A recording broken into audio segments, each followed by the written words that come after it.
Hi everyone, in front of me I've got a MyPhone N23 and let me share with you how to soft reset this device.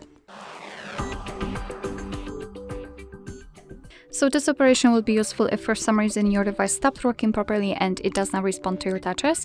And all you have to do is to press the power button, which is located on the right side of your device right here, and volume down button together and wait. Of course, I know that this combination of keys is usually used for the screenshot, but no worries, just ignore it and keep pressing. So let me press both of those buttons together. Of course, we've got the screenshot, but keep pressing and wait. Okay, there we go. We've got a black screen, which is really good. So keep pressing.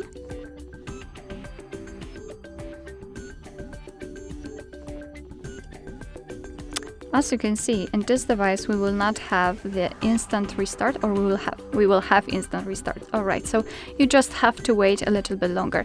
As you can see, after a while you will see the developer's logo, and in a second our device should be turned on. Alright, so that will be all. Thank you so much for watching. I hope that this video was helpful, and if it was, please hit the subscribe button and leave the thumbs up.